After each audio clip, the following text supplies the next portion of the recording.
Why are all my friends back home getting married while I'm still single in the city? I've been asked this question hundreds of times in dozens of different ways over the past 3 years while founding How About We? And I want you to ask yourselves for a moment, have you ever asked this question? Do you have friends who are asking this question?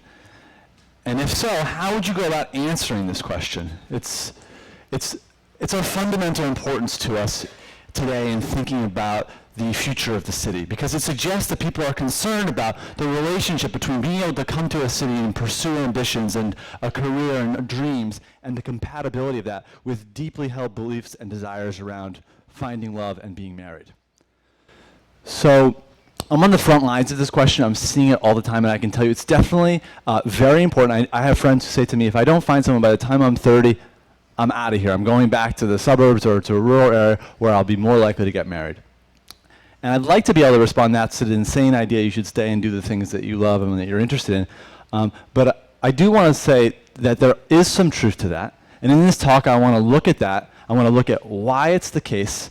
And then I want to suggest that there's actually a true revolution in how people experience modern love that we are about to begin seeing take place in cities. So first, the evidence.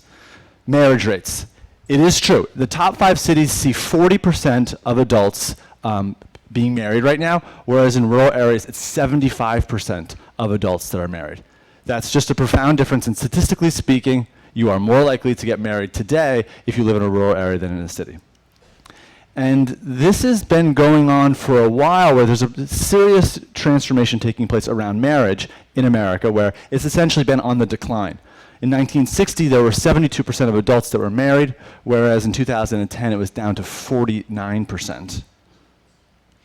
Part of the reason why this is happening is because of cohabitation. People are postponing marriage. In the first decade of the 21st century, people were 2 times as likely to cohabitate before being married than they were just in the 90s. And this is taking place today with millennials, those born between 1980 and 2000, at a rate that's never been seen before. So millennials in their 20s, 2 in 10 of them are choosing to get married in their 20s. If you were to look at Gen Xers, during that same period, 3 in 10 of them were choosing to get married in their 20s. With the boomers, it was 4 in 10, and with the generation before that, the greatest generation, as we tend to refer to them, it was over 5 out of 10 were getting married in their 20s. So there's been a huge shift away from marriage for people in their 20s over the past 50 years. So why is this taking place? First, especially today, technology. We have a plethora of options that the internet brings us about how we can think about and pursue love. You may not know this, but there are over 10,000 online dating sites. Yep, 10,000 of them just in America. There are over 40 million people that use online dating. And now with geolocation, the ability to, with just a few clicks, see hundreds of people that are near you, what they're looking for, what they're interested in, and then begin trying to connect with them is becoming a genuine possibility, particularly in cities.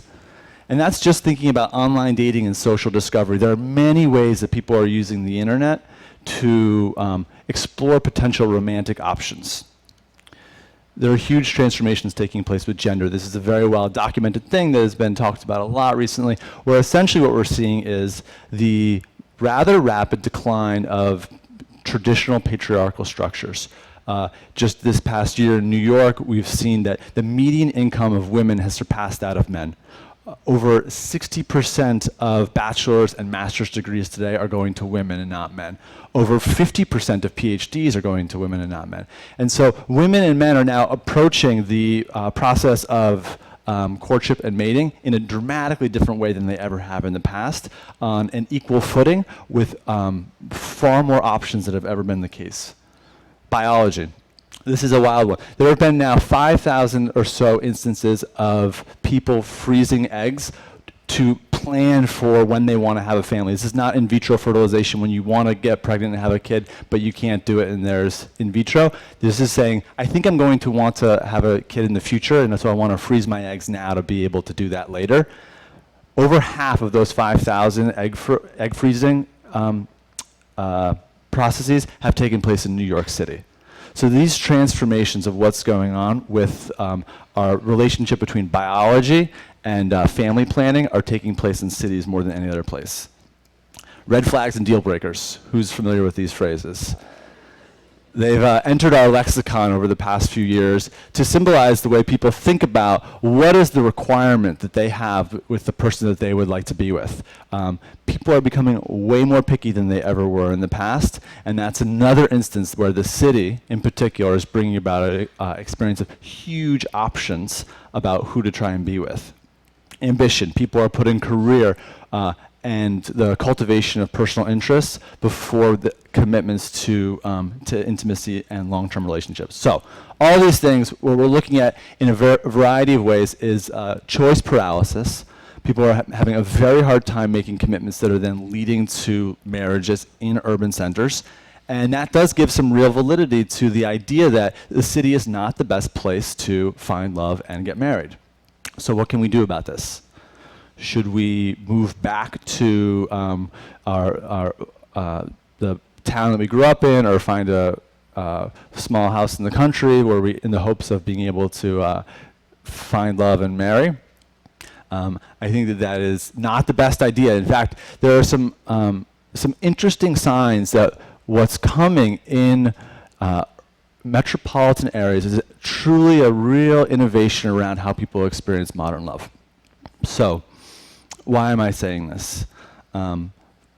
First, 70% of millennials actually express a strong interest in getting married, but just not quite yet.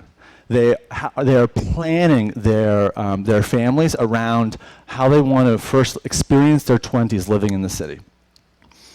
They're not approaching choice from a sense of paralysis. They're approaching choice with a sense of, I'm going to create the life I want, and in doing so, find the person I want to do that with. And this is leading to marriage rates being poised to begin to rise. So the millennials right now are starting to enter into their 30s, which is the age where they'll begin to get married at much greater rates. And when they do, the divorce rates will begin to decline. This is actually already beginning to happen. One of the reasons is that when people do prolong marriage, they're more likely for their marriage to last for a long time and not get divorced.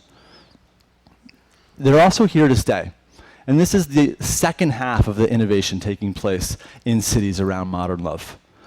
What we're seeing is that as millennials are falling in love, getting married, having children, they're the first generation in over 100 years of US history that are choosing to stay in the metropolis over the exurbs or the suburbs around a city. Just in 2011, it was the first time in over 100 years where metropolitan areas grew at faster rates than suburban areas.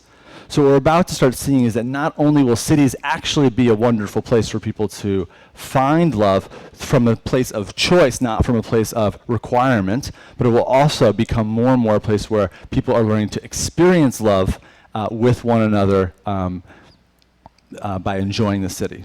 So, why are all my friends back home married while I'm still living in the city single?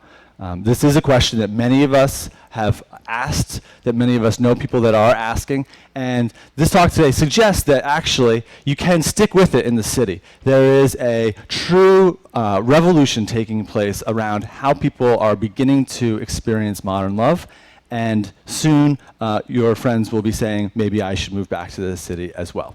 Thank you.